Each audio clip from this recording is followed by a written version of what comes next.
שווים, מי שמכיר.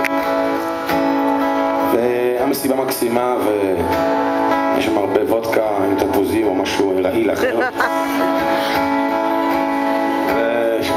והבאתי כאילו 4 כוסות, 5, 6, לא ספרתי כבר. וזה היה ריח של גשם, היה גשם, וזה היה מקום בית שפרוס לפרדס מקסים. והייתה מישהי שמה בזווית העין, יפהפייה, שהסתכלה עליי ואני עליה. אז אמרתי לה, אם בא לה, אני הביא לטיול כזה בזריחה ליד הפרדסים אחרי הגשם הראשון. היא אמרה לי, למה לא?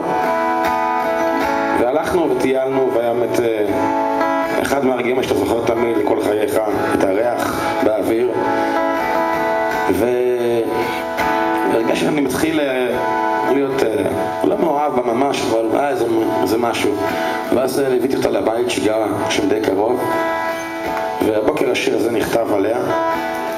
מדי פעם הייתי הולך אליה הביתה, עובר אצלה בחוץ, לא מעיז כמובן לבוא אליה הביתה, רק לעבור מרחוק.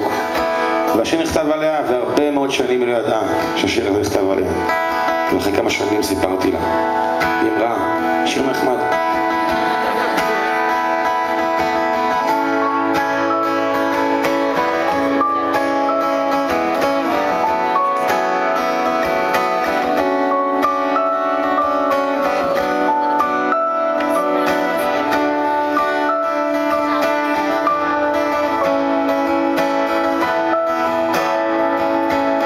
שדות ביקשו אל הגשם,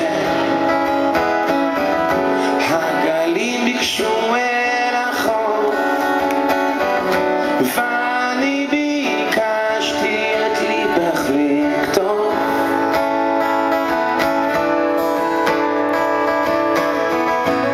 אז התחלתי ללכת, לך אמרתי שיצא לי